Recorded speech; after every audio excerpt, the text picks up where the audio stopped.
제15장. 대만 사람 엘리바스가 대답하여 이르되, 지혜로운 자가 어찌 헛된 지식으로 대답하겠느냐? 어찌 통풍을 그의 복부에 채우겠느냐? 어찌 도움이 되지 아니하는 이야기 무익한 말로 변론하겠느냐? 참으로 내가 하나님 경외하는 일을 그만두어 하나님 앞에 묵도하기를 그치게 하는구나. 내 죄악이 내 입을 가르치나니 내가 간사한 자의 혀를 좋아하는구나. 너를 정죄한 것은 내가 아니요 내 입이라. 내 입술이 내게 불리하게 증언하느니라. 내가 제일 먼저 난 사람이냐? 산들이 있기 전에 내가 출생하였느냐? 하나님의 오묘하심을 내가 들었느냐? 지혜를 홀로 가졌느냐? 내가 아는 것을 우리가 알지 못하는 것이 무엇이냐? 내가 깨달은 것을 우리가 소유하지 못한 것이 무엇이냐? 우리 중에는 머리가 흰 사람도 있고 연로한 사람도 있고 네 아버지보다 나이가 많은 사람도 있느니라. 하나님의 위로와 은밀하게 하시는 말씀이 내게 작은 것이냐? 어찌하여 내 마음에 불만스러워하며 내 눈을 번뜩거리며 내 영에 하나님께 분노를 터뜨리며 네 입을 놀리느냐? 사람이 어찌 깨끗하겠느냐? 여인에게서 난 자가 어찌 의롭겠느냐? 하나님은 거룩한 자들을 믿지 아니하시나니 하늘이라도 그가 보시기에 부정하거든 하물며 악을 저지르기를 물마심같이 하는 가증하고 부패한 사람을 용납하시겠느냐? 내가 네게 보이리니 내게서 들으라. 내가 본 것을 설명하리라. 이는 곧 지혜로운 자들이 전하여 준 것이니 그들의 조상에게서 숨기지 아니하였느니라. 이 땅은 그들에게만 주셨으므로 외인은 그들 중에 왕래하지 못하였느니라. 그 말에 이르기를 악인은 그의 일평생에 고통을 당하며 포악자의 횟수는 정해졌으므로 그의 귀에는 무서운 소리가 들리고 그가 평안할 때 멸망시키는 자가 그에게 이르리니 그가 어두운 데서 나오기를 바라지 못하고 칼날이 숨어서 기다리느니라. 그는 헤매며 음식을 구하여 이르기를 어디 있느냐 하며 흑암의 날이 가까운 줄을 스스로 아느니라. 환난과 역경이 그를 두렵게 하며 싸움을 준비한 왕처럼 그를 쳐서 이기리라. 이는 그의 손을 들어 하나님을 대적하며 교만하여 전능자에게 힘을 과시하였음이니라. 그는 목을 세우고 방패를 들고 하나님께 달려드니 그의 얼굴에는 살이 찌고 허리에는 기름이 엉기었고 그는 황폐한 성읍 사람이 살지 아니하는 집 돌무더기가 될 곳에 거주하였음이니라. 그는 부유하지 못하고 재산이 보존되지 못하고 그의 소유가 땅에서 증식되지 못할 것이라. 어두운 곳을 떠나지 못하리니 불꽃이 그의 가지를 말릴 것이라. 하나님의 입김으로 그가 불려가리라. 그가 스스로 속아 허무한 것을 믿지 아니할 것은 허무한 것이 그의 보응이 될 것임이라. 그의 날이 이르기 전에 그 일이 이루어질 것인지 그의 가지가 푸르지 못하리니 포도 열매가 있기 전에 떨어짐 같고 감람꽃이 곧 떨어짐 같으리라. 경건하지 못한 무리는 자식을 낳지 못할 것이며 뇌물을 받는 자의 장막은 불탈 것이라. 그들은 재난을 잉태하고 죄악을 낳으며 그들의 뱃속에 속임을 준비하느니라. 예, 오늘 욥기 15장 시작해 보도록 하겠습니다.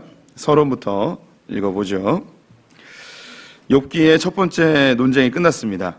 모든 재산과 자녀를 잃고 육체의 질병까지 얻은 욥을 위로하기 위해 찾아온 친구들은 욥이 죄로 인해서 고난을 당한다고 판단하였고 빨리 회개하면 하나님이 회복시켜 주실 것이라고 권면하였습니다. 하지만 하나님이 인과응보로 해석할 수 있는 분이 아니시며 우리가 인생 중에 만나는 고난의 문제 역시 인과응보로만 해석할 수 있는 것이 절대 아닙니다. 옆에 표를 보시면 우리는 대화 논쟁 세 개의 사이클이 있는데 그 두 번째에 와 있습니다. 15장이 이제 오늘 들어가는 거죠. 계속 읽습니다. 욥기는 인생에서 만나게 되는 고난의 문제와 그 속에서 고민하는 하나님의 존재를 긴 호흡으로 시의 형식을 빌어 기록한 성경입니다. 욥기를 시작하는 1장과 2장에서 욥이 당한 고난이 죄로 인한 것이 아님을 분명히 기록하고 있습니다. 독자들에게 욥이 당한 고난이 하나님이 허용하신 것임을 알려주는 것이죠. 1장과 2장이 그래서 굉장히 중요합니다. 1장, 2장이 없으면 우리도 똑같이 욥이 죄를 져서 이렇게 고난을 당하는구나 라고 생각하겠죠. 하지만 1장과 2장에서 하나님이 허용하신 고난이라고 이미 선언을 해주고 있습니다. 계속 읽습니다. 첫 번째 논쟁은 욥의 탄식 기도로 마무리되어집니다. 친구들의 날선 비판에 자기를 변호하다가 그 감정이 복받쳐 하나님께 탄식하며 기도하였습니다. 그 탄식의 내용은 하나님이 자신을 죽이기로 작정하셨다면 마땅히 죽겠다는 것이었습니다. 하지만 죽기 전에 질병의 고통에서 벗어나게 해주시고 도대체 왜 내가 이런 고난을 당하는지 그 이유를 좀 알려달라고 호소합니다. 욥의 기도는 십자가에 달려 죽으신 예수님의 겟세마네 기도를 연상시킵니다. 예수님도 자신의 죽음에 대한 이유를 듣지 못했습니다. 하지만 하나님의 침묵 너머에는 부활의 영광이 기다리고 있었죠.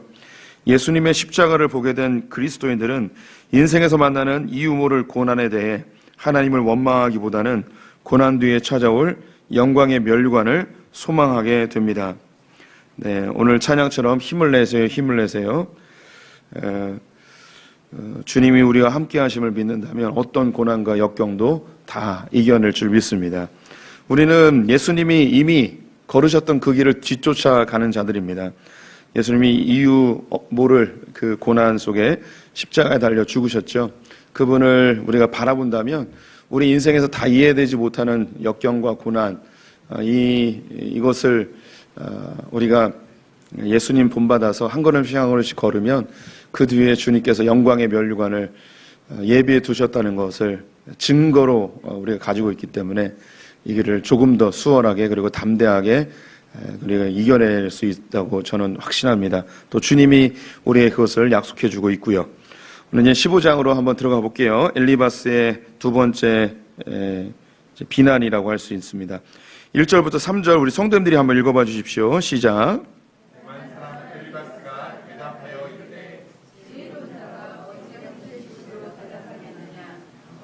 동풍을 그의 복부에 채우겠느냐?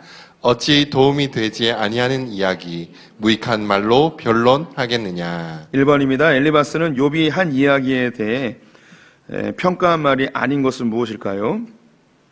욥이 지금까지 탄식의 기도를 하며 자기 변명을 했는데요. 이것에 대해서 엘리바스가 평가했습니다. 근데 그것이 아닌 건요. 1번 헛된 지식이다. 2번 도움이 되지 아니하는 이야기다. 3번 무익한 말이다. 4번 참된 지혜이다. 답은 4번입니다. 힌트를 알려드리면 저의 거의 대부분의 답은 4번에 있습니다. 네. 욥은 엘리바스는 욥이 지금까지 한 이야기가 헛된 지식이고 도움이 되지 않는 이야기이고 무익한 말이라고 평가를 하였습니다. 욥에 대한 엘리바스의 평가 첫 번째 무익한 말. 욥은 친구들과 첫 번째 논쟁을 마치며 고통스럽게 하나님께 탄식의 기도를 드렸습니다. 친구들은 욥이 죄 때문에 고난이 찾아왔다고 하지만 욥은 친구들의 주장을 인정하지 않았습니다. 즉 자신의 고난이 죄 때문이 아니라는 것이죠.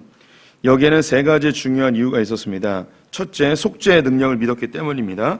둘째, 자신이 지은 죄가 있다 해도 자신이 당한 고난이 너무 크다는 것이고요. 셋째는 하나님의 주권을 인정하는 것입니다. 이거 앞부분에서 한번 언급했었는데 친구들이 계속 너 죄 때문에 이렇게 고난당하는 거야 라고 이야기합니다. 자기의 마음속에도 무슨 죄가 있어서 이런 고난을 당하는가 이런 고민이 사실 욥에게도 있었습니다. 하지만 이런 자기의 감정이 아닌 자기의 마음에 있는 깊은 믿음의 근원에서 나오는 고백은 뭐냐면 세 가지예요. 지금까지 자신이 하나님 앞에 드린 속죄의 제사의 능력을 믿었습니다.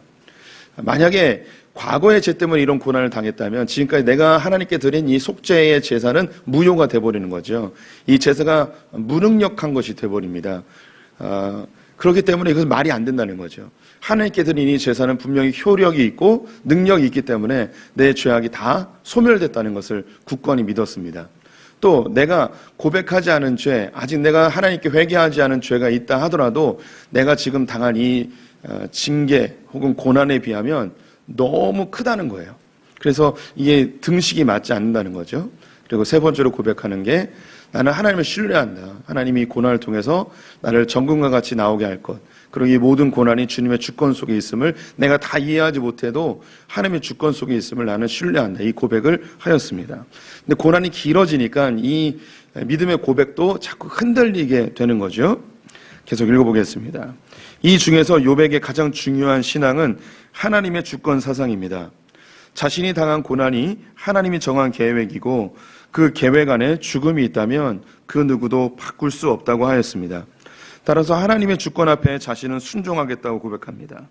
단지 죽음에 대해 두 가지의 간절한 소망을 기도하고 있는데요. 첫 번째는 고통스러운 병에서 해방되고 싶다는 것이고, 둘째, 왜 나에게 이런 고난을 주셨는지 제발 대답 좀 해달라는 것이었습니다. 이 이야기를 듣고 있던 친구들은 두 번째 논쟁을 시작합니다. 그 첫 번째 주자는 연장자 엘리바스였습니다. 엘리바스는 첫 번째 논쟁에서 부드럽게 그리고 친절하게 이야기하였습니다. 하지만 두 번째는 매우 거칠게 욥을 다그칩니다. 엘리바스는 욥의 말을 조목조목 따지며 욥에 대해 악인이라는 표현을 사용하게 됩니다. 1절부터 3절을 재해석하면 이렇습니다. 욥, 자네가 지혜 있는 척하지만 정말 무익하고 전혀 쓸데없는 동풍과 같은 말만 하는구나.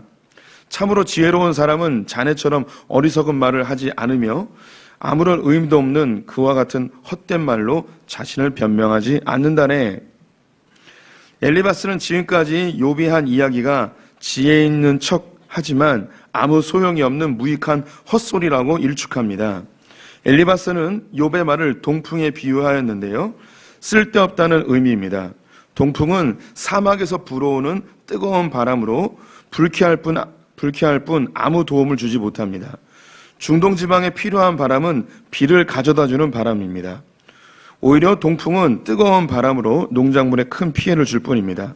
엘리바스는 욥의 말이 지금 동풍처럼 아무런 도움이 되지 않는 헛된 것이라고 단정하고 있습니다. 지금까지 욥이 이야기했던 그 말들이 다 쓸모없는 말, 동풍과 같은 말, 무익한 말이라고 단정합니다. 그러면서 그가 어떤 어리석은 말들을 하였는지 조목조목 이야기합니다. 4절 같이 읽어보겠습니다. 시작. 참으로 내가 하나님을 경외하는 일을 그만두어 하나님 앞에 묵도하기를 그치게 하는구나. 2번입니다. 엘리바스는 욥의 말이 어떤 작용을 한다고 평가하고 있습니까? 하나님을 경외하는 일을 그만두게 하고 하나님을 묵도하기를 그치게 만드는 말이라고 합니다. 지금까지 욥이 했던 그 모든 이야기들이 하나님을 경외하기를 그만두게 하고 하나님을 묵도하는 일을 멈추게 하는 그런 말이라는 거예요. 욥에 대한 엘리바스의 두 번째 평가, 하나님을 경외하는 일을 그만두게 함. 엘리바스는 욥의 말이 신앙적으로 매우 위험한 발언이라고 평가하고 있습니다. 너 같은 사람의 말은 하나님을 경외하는 일을 방해하고 하나님 앞에서 묵상하고 예배하는 것에 심각한 위험을 초래한다네. 왜 욥의 말이 이런 위험성이 있다고 평가했을까요? 설명 계속 읽습니다. 엘리바스는 욥의 말이 신앙적으로 매우 위험하다고 평가하고 있습니다. 욥의 말이 맞다고 하면 지금까지 쌓아왔던 신앙의 체계가 다 무너질 수 있다는 것입니다. 착하게 살면 하나님이 복 주시고 악하게 살면 벌 주신다는 질서가 무너지게 된다는 것입니다. 실제로 욥이 말한 것처럼 착하게 살아도 고난을 당할 수도 있고 악하게 살아도 벌을 받지 않는다면 누가 착하게 살려고 하겠습니까? 오히려 악하게 사는 사람이 편안하게 산다고 한다면, 즉 인과응보가 없다면 누가 하나님을 경외하겠으며 누가 하나님께 예배하고 하나님의 말씀을 따르려고 하겠습니까? 예, 맞는 말 같죠? 예, 문장이 좀 어려운 것 같기도 하고. 욥이 지금까지 뭐라고 얘기했냐면 친구들이 하나님이 인과응보의 하나님이다. 죄를 지으면 벌 주시고 선한 일을 하면 복 주신다. 이게 하나님의 질서다라고 이렇게 얘기했어요. 그래서 네가 당하는 고난은 죄 때문이다라고 이야기를 한 거죠. 그랬는데 욥이 뭐라고 변론을 내놓느냐면 한번 이 세상을 봐라. 착한 사람이 무조건 잘 사는 것도 아니고 악한 사람이 무조건 벌을 받는 게 아니다. 하나님은 인과응보로 다 이해할 수 있는 게 아니다. 우리가 혹시 죄를 지을지라도 잘 살 수도 있고 선을 행해도 우리가 고난을 당할 수도 있다. 이런 이야기를 했어요. 그랬더니 이게 위험한 말이라는 거예요. 아니 네 말대로 한다면 진짜 착하게 살아도 고난을 당하고 악하게 살아도 잘 살 수 있다면 세상에 누가 착하게 살 것이며 악한 사람들 중에 누가 벌을 받겠느냐. 너 지금 굉장히 위험한 말을 한 거다. 사람들이 좀 하나님을 두려워하고 심판을 좀 두려워하고 벌 받는 걸 좀 두려워해야지 착하게 살지. 그런 게 다 없는 거라면 누가 착하게 살고 누가 하나님을 두려워하고 누가 이렇게 하겠냐. 예. 이렇게 얘기해도 못 알아듣는 표정들. 예. 그래서 좀 쉬운 말로 준비를 해봤습니다. 우리는요, 이 엘리바스와 같이 교회에서 이야기하는 거 많이 듣습니다. 제가 한번 읽어볼게요. 여러분, 열심히 봉사하고 헌신하면 하나님이 만사형통케 하십니다. 여러분, 열심히 헌금하시면 하나님께서 만배로 갚아주실 것입니다. 여러분, 새벽기도 열심히 하시면 자녀가 좋은 대학에 합격할 것입니다. 여러분, 담임 목사에게 순종하고 잘 섬기면 하나님이 반드시 기억해 주실 것입니다. 이 말은 맞는 말일까요? 틀린 말일까요? 예, 이런 말 많이 들어보지 않으셨습니까? 네, 이렇게 얘기해서 실제로 많이 봉사하셨고 헌금하셨고 담임 목사에게 순종하셨고 새벽기도도 열심히 하셨습니다. 지금까지 어쩌면 한국교회는 이렇게 목회를 해왔고 이렇게 이야기하고 강조하는 교회가 부흥하는 교회일 수 있습니다. 그리고 지금까지 우리 성도님들이 이렇게 신앙생활 해오셨을 수도 있습니다. 그런데 어느 날 키 작고 뚱뚱한 김창현 목사가 나타나서 이렇게 이야기합니다. 여러분, 하나님께 받은 은혜에 대한 반응으로 봉사하고 헌신하는 것입니다. 여러분, 헌금은 하나님께서 우리에게 주신 것에 대한 감사의 표현입니다.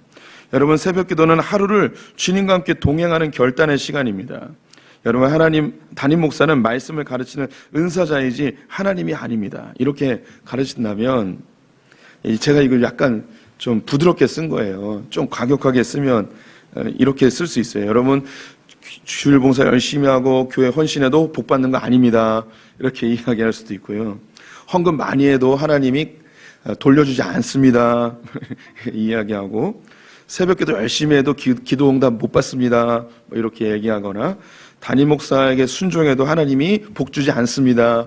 이렇게 이야기한다고 해봅시다. 그럼 우리 성도님들이 헷갈리기 시작하는 거죠.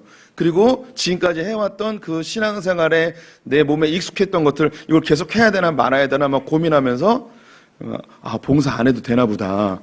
새벽기도 안 해도 되나 보다. 담임 목사에게 개교도 되나 보다. 막 이렇게 이런 생각을 하면서 신앙생활이 매우 복잡해지고 위험해지는 거죠. 지금 엘리바스가 그 얘기하고 있는 거예요. 아니, 좀 착하게 살아야지 복 받는다고 이야기해야 되고 악한 사람은 벌 받는다고 이야기해야지, 그래야지 사람들이 하나님을 섬기지. 이걸 그렇게 얘기 안 하면 사람들이 하나님을 섬기는 것을 멈춰버리고 지금까지 착하게 산 것을 멈춰버리면 어떡하냐라고 이야기하는 것입니다. 제가 밑에다 그 문제를 써놨는데 어떤 것이 더 목회하기 쉬울까요? 앞에 있는 거일 가능성이 있습니다. 사실 우리 신앙생활을 단순화시킨다면 앞에 있는 이야기들이 훨씬 우리 성도님들에게 적용하기도 쉽습니다. 그런데 교회 봉사 열심히 한다고 모두가 다 만사형통하는 거 아니거든요. 헌금 많이 한다고 해서 복 받는 거 아니거든요. 오히려 빚만 생기는 분들도 있어요. 어떤 분은 집 하나 거주 전세 갔는데 교회에서 쫓겨난 사람도 있다고 하더군요. 새벽기도 열심히 해도 기도응답 못 받을 수 있습니다. 담임 목사에게 순종해도 담임 목사가 뒤통수 칠 수도 있습니다. 앞에 있는 거대로 이야기하면 이렇게 되는 사람들도 있겠죠. 그런 사람들을 앞에 세워놓고 간증시키고 하나님이 이렇게 헌신했더니 복 주셨습니다라고 교회에다가 이렇게 자랑할 수도 있습니다. 하지만 그렇지 않은 사람들도 있거든요. 그게 본질이 아니거든요. 그러면 우리가 막 헷갈리는 거예요. 그래서 앞에 있는 걸 뭐라 이야기하는가? 이걸 율법 혹은 종교라고 이야기하는 거고요. 밑에 있는 것을 우린 뭐라 이야기하는가? 복음이라고 이야기하는 겁니다. 그래서 교회는요, 너무나 쉽게 종교가 될 수 있고 율법으로 전락할 수 있습니다. 그래서 끊임없이 우리는 율법과 싸워야 되고 종교화와 싸워야 됩니다. 예수님이 이 땅에서 3년 동안 공생애 하면서 사람들하고 안 싸웠어요. 굉장히 친절하고 온유한 분이잖아요. 그런데 늘 싸운 분이 있습니다. 언제나 싸워요. 그들이 누구였냐면 율법학자들이었어요. 바리새인들이었어요. 종교 지도자들이었어요. 왜 그들과 싸웠을까요? 우리가 싸워야 될 대상이기도 해요. 우린요, 죽는 순간까지 율법과 싸워야 되고요. 종교와 싸워야 돼요. 우리는 복음에 사로잡힌 자가 되어야지 종교화 되어서는 안 되고 율법에 사로잡혀서는 안 됩니다. 앞에 있는 것들, 즉 엘리바스가 이야기하는 것 다 율법이에요. 교회는 엘리바스처럼 이야기하는 사람이 수없이 등장할 수 있고요. 우리 성도님들이 좋아하는 목회자들이 엘리바스와 같이 율법을, 종교를 강조하는 사람일 수 있습니다. 그래서 우리 성도님들은 분별해야 돼요. 복음으로 사셔야 돼요. 복음만이 우리를 살릴 수 있어요. 욥은 복음을 이야기하고 있고 새 친구는 계속해서 율법을 이야기하고 있습니다. 이걸 충돌하는 거죠. 우리 성도님들 안에 앞에 있는 것처럼 우리는 그런 기대를 하게 돼요. 봉사 많이 하면 하나님이 나에게 뭔가 보상을 해주실 거야. 내가 헌신하고 섬기고 목사님께 열심히 말씀 잘 순종하면 하나님이 반드시 보상해 주실 거야. 내가 이렇게 새벽기도 열심히 하고 수요 성경 공부도 나오고 교회 예배 꼬박꼬박 잘 참석했으니 하나님이 나에게 뭔가 보답해 주실 거야. 라는 생각을 우리가 이걸 안 하려고 해도 계속해서 이게 나와요. 예. 이게 율법이에요. 이게 종교예요. 나의 종교적 행위를 가지고 하나님께 뭔가 얻어내려고 한다면 이게 바로 종교고 율법이에요. 근데 복음은 이걸 끊임없이 깨는 거예요. 하나님은 우리에게 이 세상에서 가장 소중한 예수 그리스도를 이미 우리에게 선물로 주어버렸어요. 그럼 우리에게 뭐가 더 필요할까요? 사실 아무것도 안 필요해요. 아들을 아끼지 않은 그분께서 우리에게 이 모든 것을 은사로 왜 안 주시겠느냐? 이게 성경 구절이죠. 왜 안 주시겠습니까? 안 주는 데는 이유가 있는 거예요. 왜 아들을 아낌없이 안 주신 그분께서 왜 다른 거는 왜 안 줄까요? 내 기도의 제목은 왜 응답 안 해줄까요? 내 질병은 왜 치료 안 해주실까요? 아들을 아낌없이 주신 그분께서 왜 안 줄까요? 이유가 있어서 안 주는 거예요. 내가 다 이해하지 못하지만 이게 복음이에요. 아들을 아낌없이 주신 그분께서 안 주시는 데는 이유가 있어요. 응답하지 않는 데는 이유가 있는 거예요. 다 줄 수 있어요. 해줄 수 있어요. 고쳐줄 수 있어요. 그런데 안 하세요. 그리고 우리에게 이야기합니다. 아들 줬잖아. 내가 이거 왜 안 줄까? 네가 좀 고민해 보면 좋겠다. 내가 다 줄 수 있어. 근데 왜 안 주는 걸까? 우리는 이렇게 무언가 응답이 안 될 때 어디로 가게 되냐면 자연스럽게 율법으로 갑니다. 종교로 갑니다. 내가 정성이 부족했구나.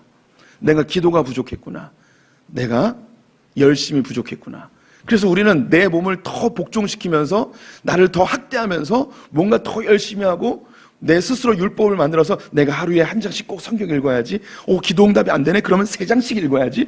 기도응답이 안 되네? 10장씩 읽어야지. 하면서 내가 정성이 부족하구나. 이렇게 계속 율법으로 흘러가는 게 우리입니다. 이때 우리는 다시 복음으로 예수의 십자가로 다시 가야 돼요. 그래서 우리는 평강으로 기쁨으로 주님 내 이 고난이 하나님께서 아들을 아낌없이 주셨지만 이 고난을 여전히 나에게 허락하시는 데는 하나님의 이유가 있는 줄 믿습니다. 전 주님을 신뢰합니다.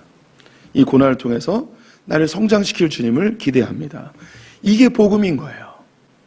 하나님 내게 고난이 올지라도 내게 이미 구원 주신 주님, 내가 주님을 사랑하기에 저는 변함없이 주님을 섬기겠습니다. 내가 예전에는 재정으로 섬겼지만 재정이 다 떨어졌습니다. 다 망했습니다. 하지만 나는 주님을 섬기는 것에 변함이 없습니다. 재정으로 섬기지 못하니 이제 내가 몸으로 섬기겠습니다. 수단은 바뀌어질 뿐 우리의 헌신과 섬김에는 전혀 변함이 없는 거죠. 이게 복음이에요. 그래서 우리는 끊임없이 복음으로 가야 되는 거죠. 욥기는 복음으로 가득 차 있는 성경이라 하겠습니다. 5절과 6절을 우리 성도들 같이 읽어보겠습니다. 시작. 내 죄악이 내 입을 가르치나니 내가 간사한 자의 혀를 좋아하는구나. 너를 정죄한 것은 내가 아니요 내 입이라. 내 입술이 내게 불리하게 증언하느니라. 3번입니다. 엘리바스는 욥의 말을 무엇에 비유하고 있습니까? 간사한 자의 혀라고 비유하고 있습니다. 엘리바스에 대한 욥에 대한 엘리바스의 세 번째 평가, 간사한 자의 혀. 엘리바스는 욥의 말을 간사한 자의 혀라고 주장합니다. 자네가 하는 말을 들어보면 자네가 얼마나 잘못되었는지 알 수 있네. 그저 간사한 말로 자신을 속이는구만. 자네를 죄인으로 단정하는 것은 바로 자네의 입일세. 엘리바스는 욥의 말이 하나님에 대해 오해를 일으켜 타인의 신앙생활을 망칠 수 있는 위험이 있다고 강조하였습니다. 뿐만 아니라 욥의 동기가 매우 나쁘다고 비난하고 있습니다. 엘리바스는 욥이 이렇게 하나님께 대해 왜곡되거나 친구들의 주장에 무조건 반대하는 근본적 이유가 자신의 죄를 숨기기 위한 전략이라는 것입니다. 욥, 자네가 이렇게 말하는 이유는 딱 하나네. 자네가 죄가 있음을 알고 그 죄를 덮고 싶기 때문이지. 자네가 내세우는 부당한 고난에 대한 터무니없는 주장은 양심의 가책을 숨기려는 가면에 지나지 않네. 자네 입에서 나오는 말로 자네가 죄가 있다는 걸 알 수 있다네. 예, 엘리바스가 평가하는 게 욥이 계속해서 죄가 없다, 난 죄인이 아니다 라고 이야기를 계속 반복적으로 하는 것, 그게 바로 네가 죄가 있다는 증거야 라고 이야기하는 거죠. 예. 네가 죄인이 아니라고 하는 거. 예. 우리가 도둑놈 잡으면 절대 도둑질 안 했다고 그러죠. 그러면 강한 부정은 강한 긍정 아닙니까? 예. 저는 진짜 못생겼습니다. 예. 강한 부정은 강한 긍정인 거죠. 예. 예. 예, 농담을 진심으로 받아들이는 분들이 많습니다. 예, 그래서 지금 엘리바스가 자네의 말이 바로 자네가 죄인이라는 가장 강력한 증거일세라고 이야기하고 있습니다. 네. 예, 7절부터 10절까지 교독해 보겠습니다. 제가 먼저 읽습니다. 내가 제일 먼저 낳은 사람이냐? 산들이 있기 전에 내가 출생하였느냐? 하나님의 오묘하심을 내가 들었느냐? 지혜를 홀로 가졌느냐? 내가 아는 것을 우리가 알지 못하는 것이 무엇이냐? 내가 깨달은 것을 우리가 소유하지 못한 것이 무엇이냐? 우리 중에는 머리가 흰 사람도 있고 연로한 사람도 있고 내 아버지보다 나이가 많은 사람도 있느니라. 4번입니다. 엘리바스는 누구의 지혜가 더 뛰어나다고 주장하고 있습니까? 나이 많은 사람이 더 지혜롭다고 이야기하고 있습니다. 욥에 대한 엘리바스의 네 번째 평가, 내가 제일 먼저 낳은 사람이냐? 엘리바스는 욥이 지혜로운 척 이야기를 하고 있는데 이것은 오만함이라고 주장합니다. 그 근거는 나이가 더 많은 사람이 더 지혜롭기 때문이라는 것이죠. 자네가 이 세상에서 제일 처음 태어난 사람이라도 되는가? 저 산이 생기기도 전에 자네가 태어났단 말인가? 하나님이 세우신 계획을 몰래 엿듣기라도 했는가? 이 세상 지혜를 자네 혼자만 다 지녔다고 생각하는 건가? 그래, 우리가 모르는 것 중에 자네가 아는 것이 무엇인가? 도대체 자네만 깨달아 알고 있다는 것은 무엇인가? 우리가 사귀는 사람 가운데는 나이가 많은 이도 있고 머리가 센 이도 있다네. 심지어 자네 아버지보다 더 나이 든 분들도 계시다네.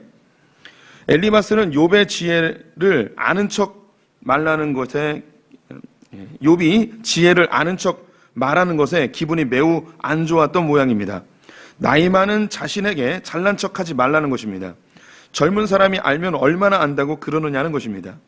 엘리바스의 근거는 노인의 지혜였습니다. 나이가 들면 더 지혜로워진다는 고대 사회의 오랜 전통을 따르고 있는 것이죠. 성경은 노인들의 지혜를 존중합니다. 하지만 지혜의 근본은 여호와께 있음을 더욱 강조하죠. 뿐만 아니라 우리에게는 지혜의 왕이 계시는데 그분이 바로 예수 그리스도이십니다. 고린도전서 1장 18절 말씀 읽어보시죠. 시작. 십자가의 도가 멸망하는 자들에게는 미련한 것이요 구원을 받는 우리에게는 하나님의 능력이라. 욥이 당한 이 모욕들이 거의 대부분 예수님이 당한 모욕과 흡사합니다. 예수님이 유대 사회에서 말씀을 전할 때에 종교 지도자들이 찾아와서 예수님을 비난한 것이 네가 어디서 배웠는가?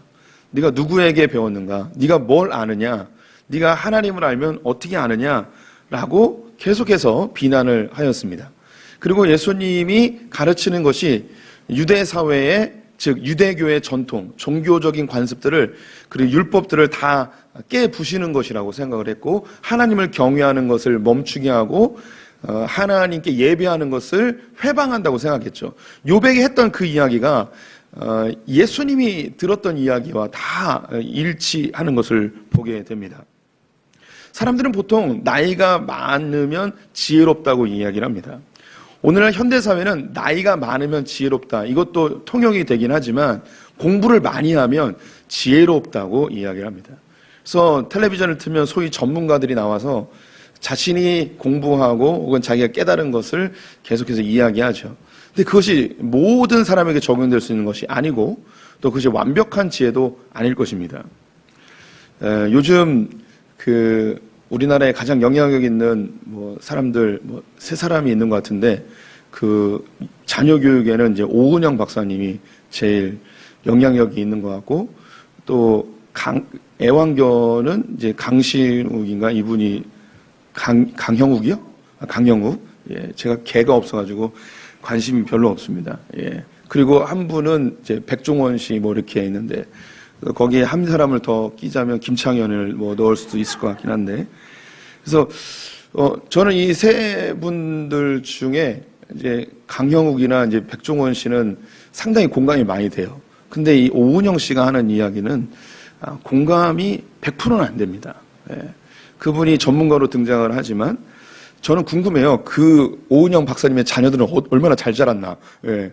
얼마나 완벽하게 키웠나, 그리고 자녀에게 욕을 한 번도 안 하고 화도 안 내고 소리도 안 질렀나 굉장히 궁금합니다. 나중에 자녀들이 나와서 우리 엄마를 고발합니다. 막 이렇게 나오는 건 아닐까 막 이런 생각도 들긴 하는데, 예. 우리 아이가 달라졌어요를 비롯해서 요즘 금쪽같이 내 새끼 이런 거 방영이 많이 되는데, 우리 성도님들 거기 나오는 아이들은 특수 케이스입니다. 특수 케이스.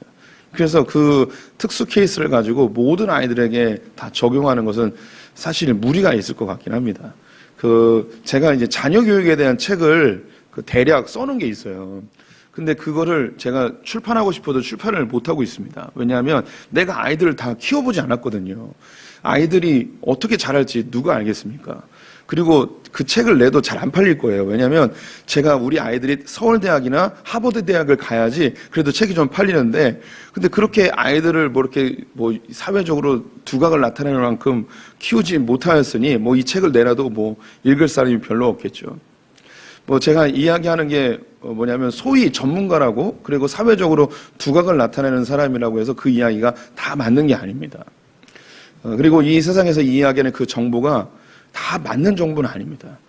잘 분별할 수 있는 능력이 있어야 되는데, 그래서 우리에게는 여호와를 경외함이 지혜의 근본, 지식의 근본이라고 이야기했습니다. 이것이 우리에게 기준이 되고 다림줄이 되어서 무엇이 옳은지 그른지를 분별할 수 있는, 그리고 이 말씀은, 이 진리는 영원한 진리이기 때문에 변치 않는 거죠. 그래서 우리 성도들이 성경을 근거로 하여서, 그리고 나머지는 우리가 추가하여서 도움을 받을 뿐 성경 말씀만이 참된 진리이고 참된 지식이고 지혜임을 신뢰하셨으면 좋겠습니다. 그런데 세상은요, 이 성경의 진리를 절대 인정하려 하거나 혹은 이것을 존중하지 않습니다. 필요할 때 그들이 조금은 이용할지 모르겠지만 성경을 유일한 진리로 그리고 지혜로 인정하지 않죠. 이것은 이미 고린도 전서에서 이야기하는 거예요. 이 십자가의 도가 멸망하는 자들에게 미련한 거예요. 유대인들은 능력을 구하고 헬라인들은 지혜를 구한다는데 십자가의 도는 미련해 보일 뿐입니다. 하지만 구원을 받은 우리들에게는 이게 능력이 되죠. 십자가의 진리, 십자가의 지혜, 예수 그리스도께서 걸으셨던 그 길, 예수 그리스도의 삶, 그것이 우리에게 가장 중요한 지혜이며 지식입니다. 주님이 이야기한 그 복음이 우리에게 유일한 지혜이고 지식이 되어야 될 줄 믿습니다. 우리 성도님들께서 세상의 지혜 충분히 도움이 됩니다. 하지만 성경의 지혜를 가장 으뜸으로 십자가의 도를 가장 중심에 놓는 분들이 되셨으면 좋겠습니다. 11절부터 13절 우리 성도님들 읽어봐 주십시오. 시작. 하나님의 위로와 은밀하게 하시는 말씀이 내게 작은 것이냐? 어찌하여 내 마음에 불만스러워하며 내 눈을 번뜩거리며 내 영이 하나님께 분노를 터뜨리며 내 입을 놀리느냐? 5번입니다. 엘리바스는 하나님에 대한 욥의 태도를 어떻게 평가하고 있습니까? 하나님께 분노를 터뜨렸다고 이야기하고 있습니다. 어떻게 불경스럽게 하나님께 그런 말을 하냐고. 우리가 이미 보았듯이 하나님 앞에 욥은 엄청난 공격적인 언어를 쓰면서 자기 죽여달라고 막 왜 이러냐고 막 따지는 모습을 봤죠. 예, 욥에 대한 5번째 엘리바스의 평가. 어찌하여 내가 하나님께 분노를 터뜨리느냐. 엘리바스는 하나님께 대한 욥의 태도에 대해 지적하고 있습니다. 욥이 하나님께 탄식하는 소리에 대해 비난하고 있습니다. 어찌하여 내가 하나님께 분노를 터뜨리는가? 하나님이 자네에게 위로를 베푸셨는데 자네는 소용없다고 말하는 것인가? 우리가 자네가 얼마나 안쓰러워서 부드러운 말로 감싸주려고 하였지만 그것도 성이 안 찼단 말인가? 자네는 도대체 무엇 때문에 흥분하여 눈을 부릅뜨고 우리를 노려보며 하나님을 대적하여 화를 내고 그처럼 하나님께 함부로 입을 놀려대는가? 엘리바스는 욥에 대한 매우 불쾌함을 노골적으로 표출합니다. 엘리바스가 정말 화가 난 이유는 하나님에 대한 욥의 태도였습니다. 하나님께서 베풀어 주신 은혜가 분명히 있는데 어떻게 하나님께 그렇게 막말을 쏟아낼 수 있냐는 것입니다. 엘리바스는 전통적인 교회 목회자의 분위기를 보여주고 있습니다. 어떻게 하나님께 그런 막말을 하십니까? 그런데 우리 하나님은 이런 말씀을 해도 다 이해하시는 분이십니다. 만약 하나님께서 자신에게 막말을 하는 사람을 징계하신다면 이 세상에 살아남을 사람이 아무도 없을 것입니다. 우리가 막말을 쏟아낼지라도 하나님이라는 대상이 있다는 것 그 자체가 우리에게 얼마나 감사한 일인지 모릅니다. 사람에게 화를 내면 흠이지만 하나님께 화를 내면 기도가 됩니다. 예, 하나님께 함부로 이야기하셔도 됩니다. 하나님 막 욕해도 되고요. 하나님께 막 짜증내도 됩니다. 예, 한 가지만 안 하시면 돼요. 그게 뭐냐면 하나님과 나의 관계를 단절시키는 말들이 있습니다. 예, 하나님을 아버지라고 인정하지 않는 말. 이런 말은 안 하셔야 됩니다. 우리가 이제 자녀를 키우면서도 자녀들이 무슨 얘기를 해도 부모님은 속은 상하지만 다 들어줍니다. 그런데 마지막 한마디를 하면 안 되죠. 당신 내 엄마 아니야. 당신 내 아빠 아니야. 내가 알아서 살게. 이 말 하면 부모님들이 완전 돌아버리죠. 그래? 그럼 네 맘대로 살아. 그래서 나가. 또 나가라 하죠. 그리고 안 찾죠. 다시 오면 받아줄지언정 찾지는 않습니다. 우리 하나님이 그러신 것 같아요. 집 나간 자식 안 찾아요. 우리 탕자의 비유 보시면 탕자를 너무너무 사랑하잖아요. 근데 안 찾으러 가요, 아버지가. 이게 우리 하나님이에요. 근데 오니까는 막 송아지 잡아버리고 막 그러죠. 하나님이 그런 분이세요. 우리 성도님들이 아무리 화가 나도 하나님을 아버지로 인정하지 않는 말, 그것만 안 하시면 무슨 얘기를 해도 괜찮습니다. 하나님은 다 들어줄 수 있는 분입니다. 사람에게 욕하지 마시고 하나님께 욕하십시오. 14절부터 16절 성도님들 읽어봐 주세요. 시작. 사람이 어찌 깨끗하겠느냐? 여인에게서 난 자가 어찌 의롭겠느냐? 하나님은 거룩한 자들을 믿지 아니하시나니 하늘이라도 그가 보시기에 부정하거든. 하물며 악을 저지르기를 물마심같이 하는 가증하고 부패한 사람을 용납하시겠느냐? 엘리바스는 하나님이 누구도 믿지 못한다고 하였나요? 거룩한 자들을 믿지 못한다고 하였습니다. 여섯 번째 엘리바스의 평가, 사람이 어찌 깨끗하겠느냐? 엘리바스는 자신의 죄를 부정하는 욥에 대해 하나님 앞에서 모든 인간이 죄인이라고 주장합니다. 어찌 사람이 깨끗할 수 있겠는가? 어찌 여인의 몸에서 난 인간이 하나님 앞에서 올바르다 말할 수 있겠는가? 이것 보게나 하나님은 천사들마저도 믿지 않으시고 하늘도 보시기에 깨끗하지 않은데 어떻게 죄를 물 마시듯 하는 더럽고 추한 인간을 용납하시겠는가? 엘리바스는 모든 인간이 하나님 앞에서 죄인인 것을 강조하며 욥의 주장이 틀렸다고 아주 날카롭게 비판하고 있습니다. 하나님 앞에서 거룩한 자들, 이건 천사들이라고 해석하는 게 좋습니다. 거룩한 자들까지도 부정한 존재인데 어떻게 죄악 중에 살아가는 인간이 하나님 앞에서 죄 없다고 말할 수 있냐고 강하게 질책을 하고 있습니다. 엘리바스의 말은 맞습니다. 하나님 앞에서 모든 인간은 죄인입니다. 하나님 앞에서 천사들도 얼굴을 들지 못하고 모든 피조물이 하나님께 굴복하는 것이 맞습니다. 그렇다고 성도가 겪는 고난이 다 죄 때문이라고 말하면서는 안 됩니다. 유대인들은 엘리바스와 같은 생각을 가지고 있었습니다.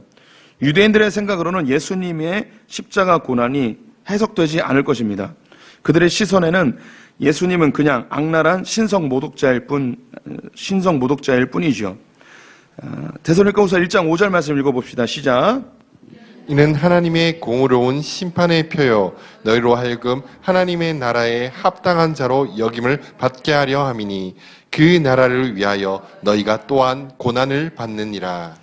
예수 그리스도의 십자가의 고난은 하나님의 공의로운 심판의 표입니다. 세상을 심판해야 되는데 그 심판을 사랑하는 백성들에게 내리지 않고 그의 아들 독생자에게 심판을 내려버렸습니다. 그래서 십자가는 하나님의 공의와 사랑이 동시에 성취되어지는 신비로운 장소이죠. 그런데 우리도 하나님의 나라를 위하여서 또한 고난을 받게 됩니다. 엘리바스가 이야기한 거 맞습니다. 모든 사람은 죄인입니다. 하지만 우리의 죄 때문에 고난을 받는다는 그 공식은 맞지 않습니다. 죄 때문에 고난 받을 수도 있지만 우리의 모든 고난이 죄 때문이라고 이야기하는 것은 옳지 않습니다. 계속 이 부분을 강조하고 있죠. 왜 이렇게 계속 강조할까요? 아무리 강조해도 우리 성도님들은 고난이 찾아오면 또 죄와 연결시키는 신기한 능력을 갖고 있기 때문입니다. 그래서 하나님께 뭔가 종교적인 율법적인 뭔가를 열심히 잘하면 이 고난이 사라질 거라는 종교화의 작동이 우리 안에 너무나 쉽게 일어나고 있죠. 우리는 하나님 나라를 위해서 고난을 당할 수도 있습니다. 그래서 이 고난 앞에 섰을 때에 율법으로 가지 말고 십자가로 가는 그런 우리의 습성을 길러야 합니다. 17절부터 24절 교독합니다. 제가 먼저 읽습니다. 내가 내게 보이리니 내게서 들으라. 내가 본 것을 설명하리라. 이는 곧 지혜로운 자들이 전하여 준 것이니 그들의 조상에게서 숨기지 아니하였느니라. 이 땅은 그들에게만 주어졌으며 외인은 그들 중에 왕래하지 못하였느니라. 그 말에 이르기를 악인은 그의 일평생에 고통을 당하며 포악자의 횟수는 정해졌으므로 그의 귀에는 무서운 소리가 들리고 그가 평안할 때 멸망시키는 자가 그에게 이르리니 그가 어두운 데서 나오기를 바라지 못하고 칼날이 숨어서 기다리느니라. 그는 헤매며 음식을 구하여 이르기를 어디 있느냐 하며 흑암의 날이 가까운 줄을 스스로 아느니라. 환난과 역경이 그를 두렵게 하며 싸움을 준비한 왕처럼 그를 쳐서 이기리라. 6번입니다. 엘리바스는 조상적부터 내려오는 이야기를 욥에게 해줍니다. 무엇에 대한 이야기일까요? 악인에 대한 이야기를 하고 있습니다. 오래전부터 내려오는 즉 조상들로부터 얻은 지혜, 악인들이 어떠한 두려움과 운명에 처하는지 그 이야기를 해주고 있습니다. 악인의 초상화, 첫 번째 악인이 겪는 두려움. 엘리바스는 하나님 앞에서 모든 사람이 죄인이라고 주장하였습니다. 이어서 지혜로운 자들이 전해준 선조들이 알려준 중요한 이야기를 해주겠노라고 합니다. 그 이야기는 악인들이 겪는 두려움과 운명에 대한 이야기입니다. 이제 내 말을 들어보게. 내가 본 것을 자네에게 말해주겠네. 이것은 지혜로운 자들이 우리 조상들에게서 받은 것들을 하나도 숨기지 않고 우리에게 전해준 것이라네. 그들이 살던 땅은 이방인이 없는 땅이고 거기에는 아무도 그들을 곁길로 꿰어내어서 하나님을 떠나게 하지 못하였다네. 남을 괴롭히는 악인은 평생 동안 고통을 당할 것. 공포의 소리가 그의 귓가에서 떠날 날이 없을 것. 그가 안전하다고 생각할 때 뜻하지 않는 변을 당하게 될 것. 그에게 어두움에서 벗어날 희망이 없고 칼날만이 그를 죽이려고 기다리고 있다는 것. 그는 이리저리 방황하면서 먹을 것을 구걸하며 자기에게 흑암의 날이 가까워온다는 것을 안다는 것. 고통과 재난이 공격할 준비가 다 된 왕처럼 그를 공포 속에 몰아넣고 칠 것. 이런 것들을 알려주고 있습니다. 엘리바스의 이야기는 악인들에 대한 것이었습니다. 우리말로 하면 죄 짓고 못 산다입니다. 맞는 놈은 발 뻗고 자도 때린 놈은 웅크리고 잔다는 속담과 유사한 것이죠. 엘리바스는 악인들은 두려움에 시달리며 평생을 살아간다고 합니다. 악인은 평생 고통을 당하며 하나님은 그들이 사는 횟수를 정해주셨다는 것. 그리고 악인은 살아있는 동안에 삶의 질이 매우 낮다는 것. 악인이 음식을 구하는 일이 쉽지 않아 죽음의 날이 가까워지며 스스로 임박한 죽음을 의식한다는 것. 악인은 항상 환난과 역경을 두려워하며 산다는 것. 엘리바스가 이 이야기를 하는 것은 욥이 악인이라는 것입니다. 첫 번째 논쟁에서는 죄인이라고 칭하였지만 이제 더 과격한 표현을 사용합니다. 분명히 죄의 결과는 참혹합니다. 아담이 범죄한 후 처음 느낀 감정이 두려움이었습니다. 하나님의 심판에 대한 두려움, 죄가 드러남에 대한 두려움이었습니다. 이 말은 분명히 맞는 말입니다. 하지만 여전히 악인들이 잘 먹고 잘 사는 상황을 어떻게 설명할 것입니까? 착한 사람들이 겪는 고난을 어떻게 설명하겠습니까? 더욱 안타까운 것은 자신이 괜찮게 살았다고 확신하고 평안히 있다가 하나님의 심판을 받게 되는 경우입니다. 이 세상의 대부분의 사람들은 착하게 삽니다. 그래서 그들은 자신이 당하는 고난을 이해하지 못합니다. 마지막 때에 심판을 받게 되면 더욱 이해하기 어려울 것입니다. 네, 악인이 심판받는 건 네, 맞는 말입니다.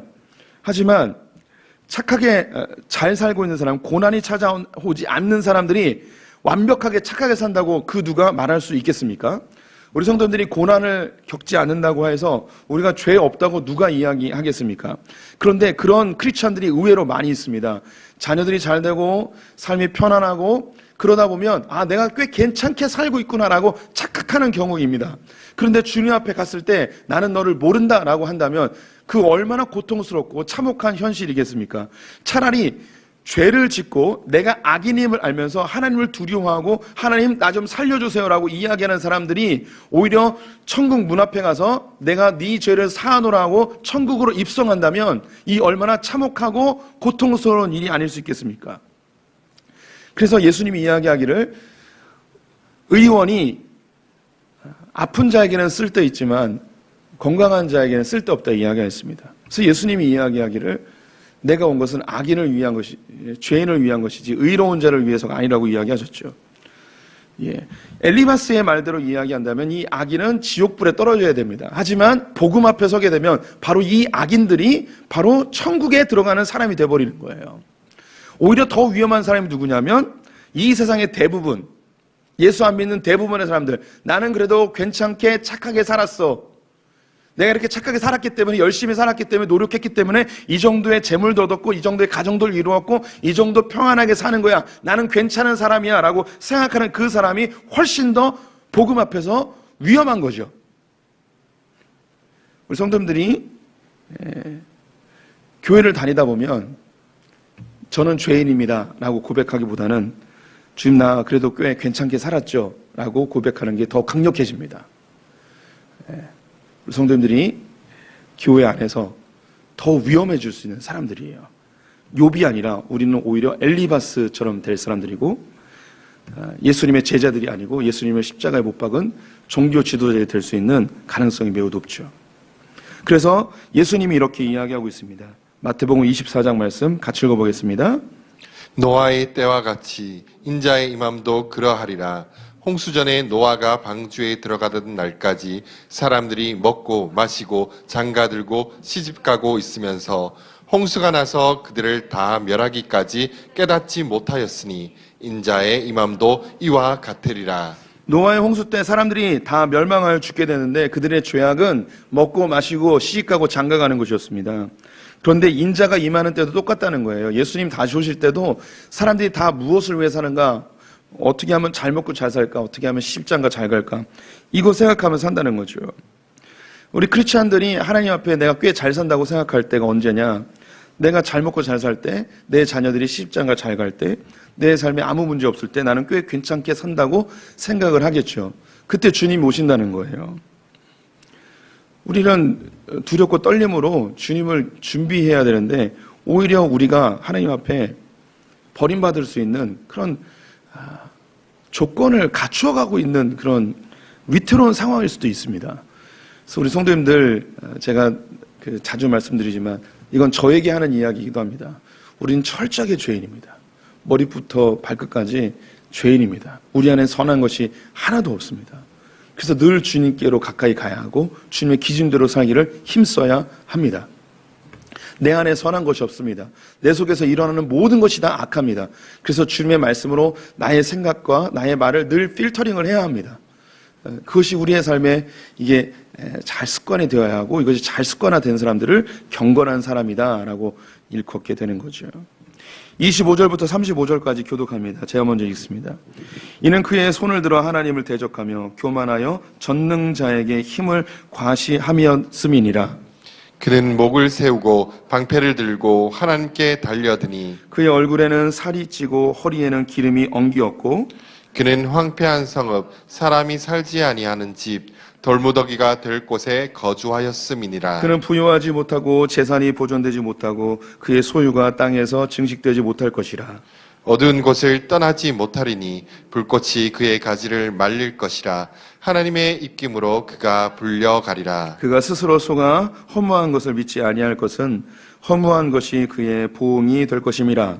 그의 날이 이르기 전에 그 일이 이루어질 것인즉 그의 가지가 푸르지 못하리니 포도 열매가 익기 전에 떨어짐 같고 감람꽃이 곧 떨어짐 같으리라.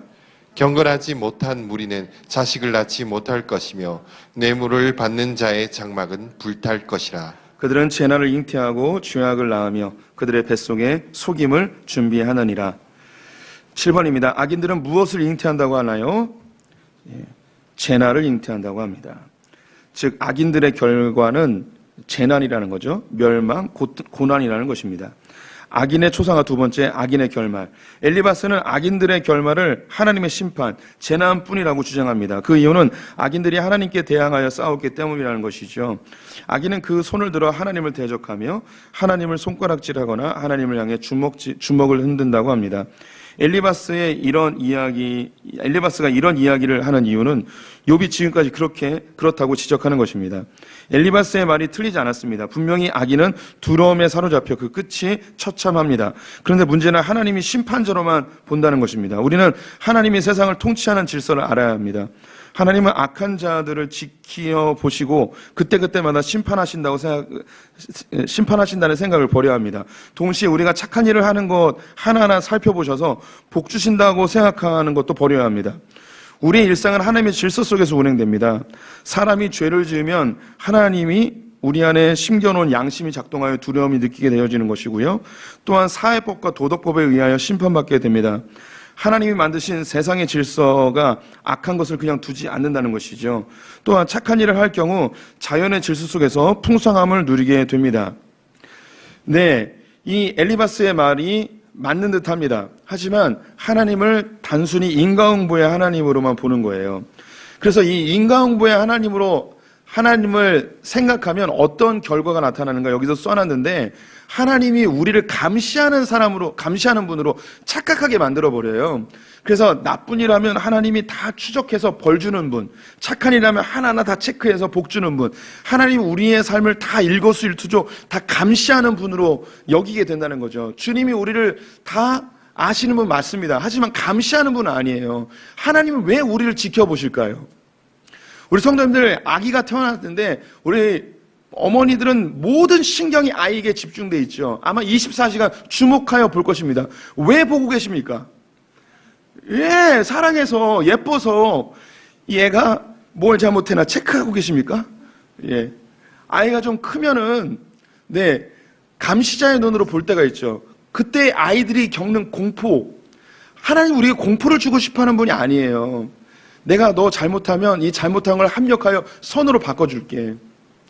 너 힘들면 내가 옆에서 힘 더해줄게. 너 위로해줄게. 격려해줄게. 주님이 우리와 함께 동행하기 원하셔서 우리와 함께 하시며 지켜보는 거지 감시하려고 하는 분이 아니죠. 인과응보의 하나님으로 우리를 본다면 하나님은 감시자밖에 안 됩니다. 사실 저를 비롯해서 여기 계신 분들 가운데 하나님을 감시자로 보는 분들 많습니다. 하나님 마치 사장님 정도로 생각하는 분들이 많이 계세요. 아니에요. 하나님이 우리를 향한 궁극적인 목적, 그건요, 우리를 구원하기 위함이에요. 우리는 그냥 놔두면 반드시 죄악의 길로 가고요. 우리 안에 있는 이 죄성이 하나님을 거부하고 우리 나름대로 우상을 만들어서 그게 하나님이라고 섬기며 그렇게 죄악의 길로 가는 존재가 우리예요. 그래서 주님은 늘 우리를 주목하시면서 그거 아니야, 그렇게 가면 안 돼 하면서 주님 결국 하나님의 나라로 인도하기 위해서 우리를 지켜보시는 것이지 우리를 심판하기 위해서가 아니에요. 그래서 요한복음 3장 17절에 이렇게 이야기하고 있습니다. 같이 읽어봅니다. 하나님이 그 아들을 세상에 보내신 것은 세상을 심판하려 하심이 아니요 그로 말미암아 세상이 구원을 받게 하려 하심이라. 우리 어린 아이들을 부모님들이 24시간 주목하여 보는 것이 사랑하기 때문이고, 그들이 혹시 다칠까, 생명의 위협을 느낄까, 그래서 돌보기 위하여 보호하기 위해 지켜보는 것처럼 하나님께서도 우리를 지켜보시는 이유는 우리가 죄악의 길로 가면 멸망으로 치닫기 때문에, 즉 우리가 그렇게 죽기 때문에 우리를 그 길을 가지 않게 하기 위해서 지켜보호하시고, 때로는 지팡이로 때로는 막대기로 우리를 훈육하시면서 주님께서 그 푸른 초장과 맑은 물가, 즉 하나님의 나라로 인도해 가시는 거예요. 하나님이 우리를 바라보시는 이유는 심판이나 징계나 체크하기 위해서가 아니고 우리를 구원하기 위해서, 천국으로 인도하기 위해서. 그 선한 하나님, 그 사랑만 하신 하나님을 이 인과응보의 하나님은 자꾸 오해하게 하고 착각하게 합니다. 우리 성도님들 앞에 있는 거 다 잊어버리셔도 되고요. 마지막 한 가지만 기억해 주십시오. 하나님 우리 성도님들을 감시하는 분이 아닙니다. 하나님께서 우리 성도님들을 사랑하시고 구원의 길로 인도하기 위하여 우리와 늘 동행하시는 분이라는 사실을 꼭 기억해 주십시오. 기도하겠습니다.